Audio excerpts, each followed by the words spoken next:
A ver, yo pienso que la Constitución de la República tiene contradicciones y una y fundamental es que todos los ecuatorianos somos iguales ante ella.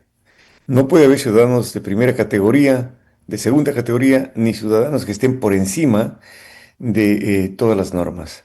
Y por ende, todo sujeto todo sujeto político, no se diga, todo juez está sujeto también, o debe estar sujeto también, mejor dicho, a un juzgamiento, porque no es lógico que haya quien, por encima del bien y del mal, haga, destruya o juzgue adecuadamente un tema sin que merezca, pues, una determinada escrutinio en su gestión.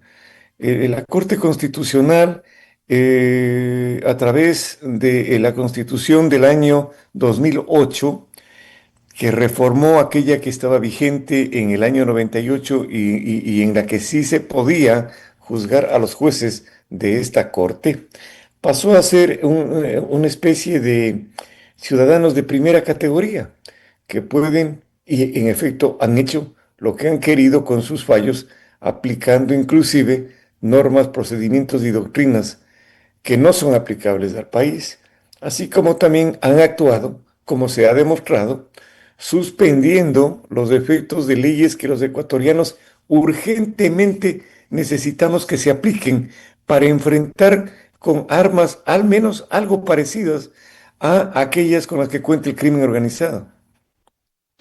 Y en cuanto a esta misma perspectiva, dentro del sistema democrático también, ¿usted cree que se fortalece o se debilita esta medida en el equilibrio entre poderes del Estado?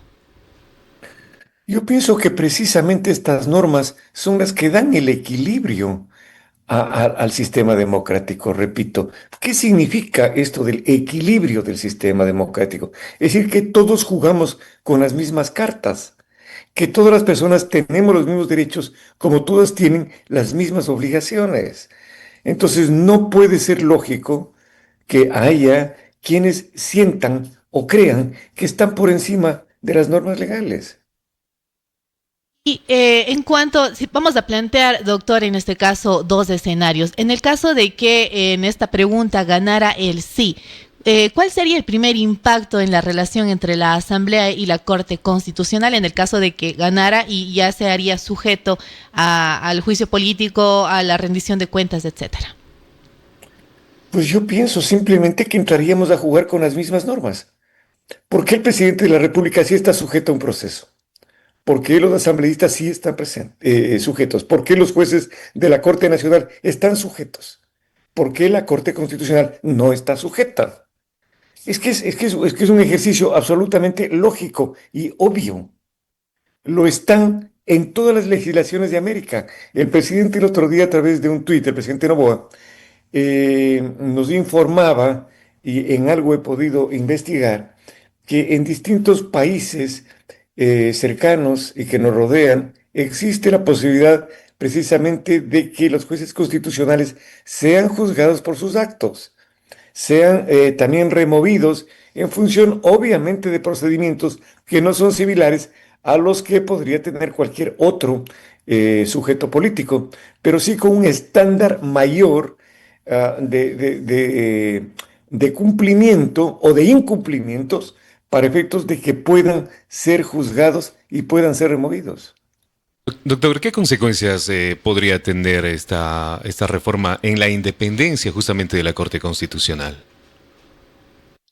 Yo le devuelvo la pregunta y le digo, ¿por qué razón, si los jueces de la Corte Nacional están sujetos a este tipo de enjuiciamientos, por qué razón no se habla también de que se alteraría el equilibrio democrático con ellos y por ende la independencia del sistema judicial? No es así, porque simple y llanamente quien procede en forma recta, quien procede de acuerdo con la ley, quien aplica las normas, las doctrinas, y los fundamentos jurisprudenciales en los fallos, de acuerdo con estos, pues no tiene nada que temer ni puede ser sujeto jamás a ningún proceso de juzgamiento o sanción.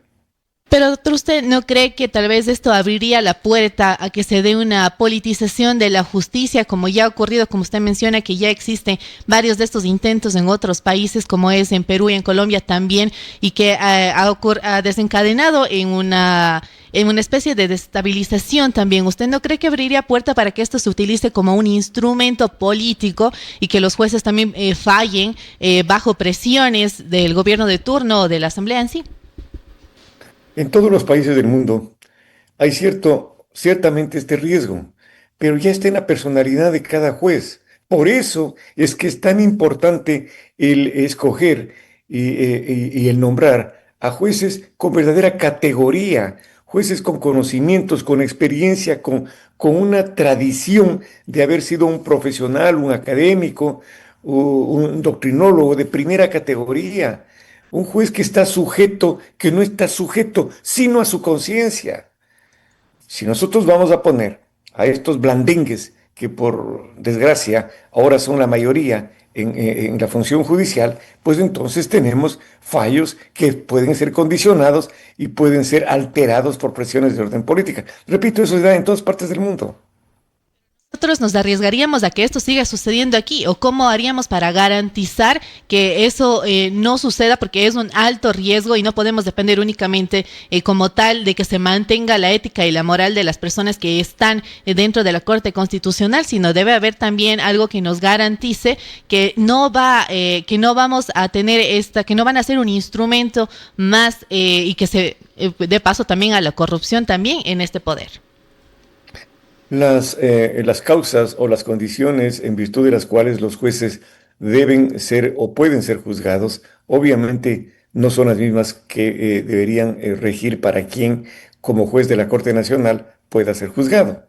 Es decir, los niveles tienen que ser diferentes y por ende también el tratamiento de las conductas de uno u otro no pueden ser iguales, ¿no es cierto? Pero yo sostengo que si usted permite que haya un grupo de jueces que por arte de una constitución que se creó a dedo con el propósito de blindar las actuaciones de estos y de de los presidentes de ese entonces estamos sujetos siempre a tener ciudadanos de primera y segunda categoría, lo cual no puede darse. Un juez tiene que legitimarse y tiene que actuar en base a sus principios, a sus fallos. No legitimarse simplemente porque a mí no me pueden topar, porque la Constitución me prohíbe que me topen. ¿No le parece? Doctor, usted daba a conocer al inicio que en 2018 fue reformado, se podía juzgar antes y luego pasó a ser un ciudadano de primera categoría. Mi pregunta es, ¿la Corte Constitucional ha actuado políticamente o jurídicamente en estos últimos años? En algunos casos jurídicamente, en otros casos políticamente. Es que los jueces son sujetos políticos, eso no se puede negar. Todos somos sujetos políticos. ¿Y por qué razón entonces ellos tienen la opción de no cometer errores y cuando cometan errores no sean juzgados y cuando sean juzgados no sean sancionados? ¿Por qué razón solamente entre ellos pueden autodepurarse? ¿Por qué solamente entre ellos pueden sancionarse? ¿Es que creemos que no existe el espíritu de cuerpo? Eso es falso, eso es falso. Entonces, tenemos nosotros que jugar todos con las mismas reglas si buscamos y queremos el equilibrio democrático que la licenciada Pesantes me mencionaba hace unos minutos. En el escenario contrario, ahora, si es que ganara el no en esta pregunta, ¿se mantendría la independencia judicial o quedaría pendiente el debate sobre cómo exigir más control o que también estos sujetos, que sean sujetos a la juicio político? ¿Que se vería otra alternativa tal vez? Mire, si gana el no, simple y llanamente habría que respetar la voluntad del pueblo soberano, ¿no? Pero definitivamente es necesario, repito, que se haga conciencia de que no puede haber ciudadanos que estén por encima de la ley. Entonces, el día de mañana se va a buscar una reforma constitucional que el presidente de la República tampoco puede ser juzgado. y que solamente él, en base a sus acciones, puede sancionarse y autodepurarse. O que la Corte Nacional también, con el cuento de la independencia judicial. La independencia judicial nace de la calidad de jueces que existan. Si existen jueces capaces, jueces que no son sujetos, no son permeables a la influencia, tenemos una corte ideal en el país. Pero si ponemos, repito, a blandengues, a personas sin personalidad, valga la redundancia, si son jueces que no tienen una tradición de haber sido honorables, probos, con conocimiento, entonces ocurre lo que ocurre. Eso es todo. Pero así sea, doctor, que digamos que se garantice que se pongan las personas que, como usted menciona, no sean blandengues o no cedan fácilmente. ¿No cree usted que permitir el juicio político contra los jueces de la Corte igual será debilitado ya en la práctica? Va a hacer que se vuelvan complacientes ante el poder político también. Repito, mi respuesta es la misma. Si yo pongo a jueces con categoría, ninguno juega su nombre por un fallo, ni por dinero, ni tampoco por influencia política, ni por aferrarse al cargo. Pero si usted pone a jueces que no tienen esa categoría, jueces que no tienen experiencia, jueces que no tienen nada que defender en su vida, que no tienen nada atrás de sus carreras judiciales, entonces, ¿usted qué puede esperar? Pero si es que existe un juez que ha hecho una carrera judicial brillante, si llega a la Corte Nacional, un judicial que no ha tenido sanciones, un judicial que se ha esmerado en que cada fallo sea realmente una aplicación correcta de la ética, de la justicia, de la moral, ¿usted cree que ese juez se va a jugar por una influencia política o por un pedido de determinado miembro del crimen organizado que por dinero le trata de corromper? No, uno defiende su nombre. Pero si hay jueces que llegan a dedo, sin selección, si llegan sin una verdadera evaluación a las distintas funciones, sea Corte Constitucional, sea en la Corte Nacional, sea en la Corte Provincial o en una unidad judicial, entonces usted va a tener siempre este problema. El tema está en saber escoger al elemento humano idóneo para que nos representen. Escuchando, ¿Qué concurso han ganado los jueces de la Corte Constitucional?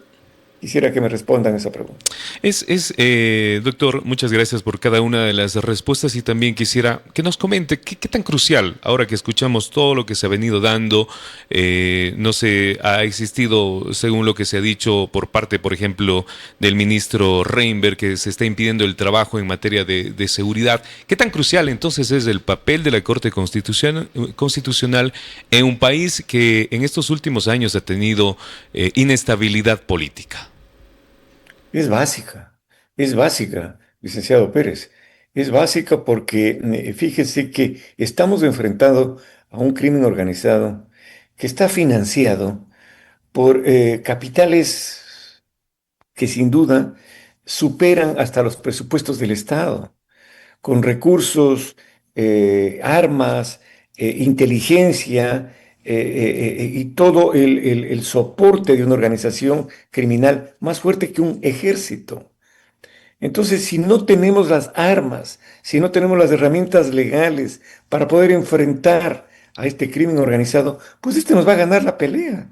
Y lo que ha hecho la Corte Constitucional es exactamente, y quiero reproducir las palabras del ministro Reinberg, es quitarles los chalecos de antibala a los policías y al ejército, porque no van a poder enfrentar si no es con las armas que constan de las leyes que la Corte Constitucional las está objetando con este tipo de medidas inmotivadas.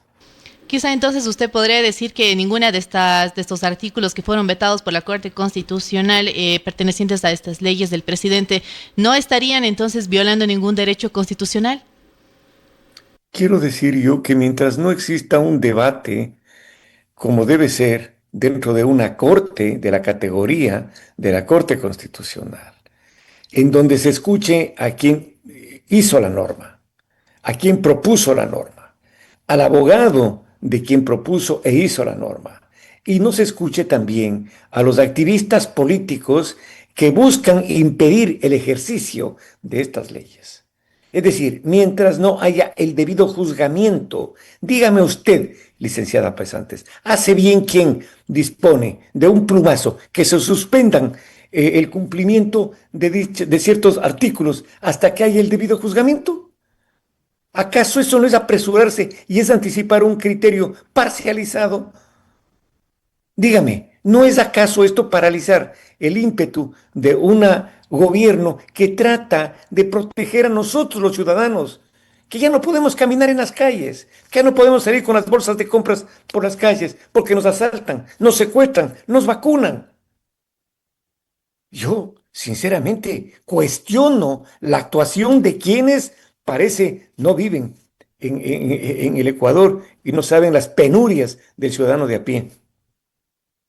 Muy bien, doctor. Creemos que con esta medida, según el análisis que usted ha hecho, esta medida va a fortalecer sin duda alguna la democracia.